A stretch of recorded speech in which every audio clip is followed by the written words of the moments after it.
পাকিস্তানের সাথে সংঘাতের পর প্রতিরক্ষা খাতে 50,000 কোটি রুপি বরাদ্দ বৃদ্ধি করেছে ভারত।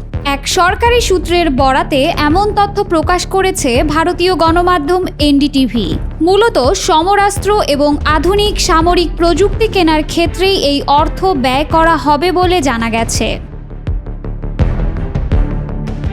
অপারেশন সিন্দুরের লজ্জাজনক ব্যর্থতার পর প্রতিরক্ষা ব্যবস্থা নিয়ে বেশ নড়েচড়েই বসেছে ভারত। অনেকেরই ধারণা প্রতিরক্ষা ব্যবস্থা নিয়ে কি শঙ্কা দেখা দিয়েছে ভারতের মনে।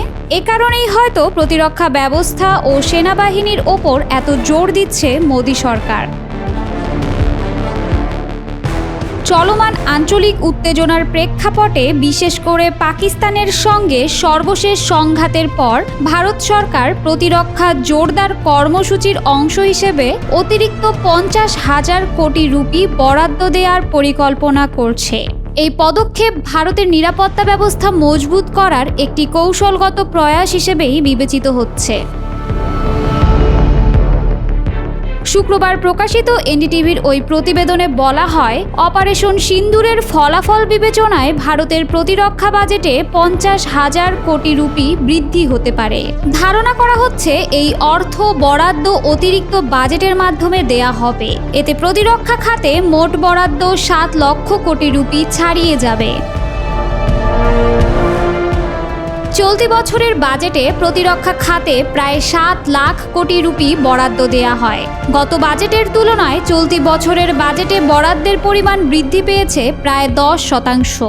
অবশ্য গত বছরের প্রতিরক্ষা বাজেট বৃদ্ধি পেয়েছে প্রায় 3 গুণ।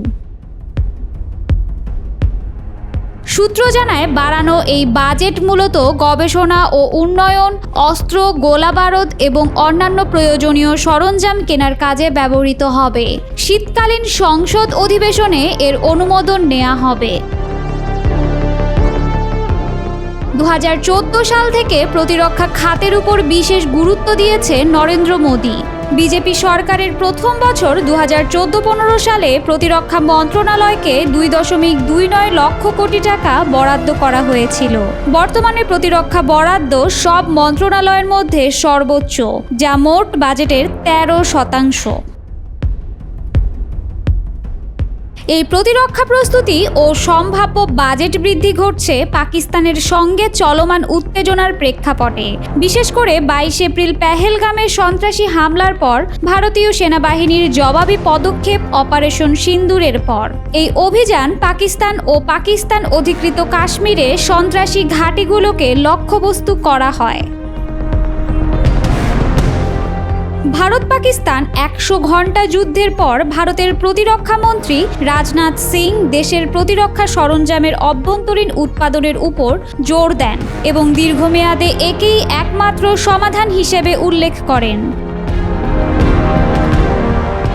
তিনি বলেন, যদি আমরা প্রতিরক্ষা সরঞ্জাম বিদেশ থেকে কিনি তাহলে সেটি আসলে নিরাপত্তা আউটসোর্স বা অন্য কারো হাতে নিরাপত্তা ছেড়ে দেওয়ার সমান।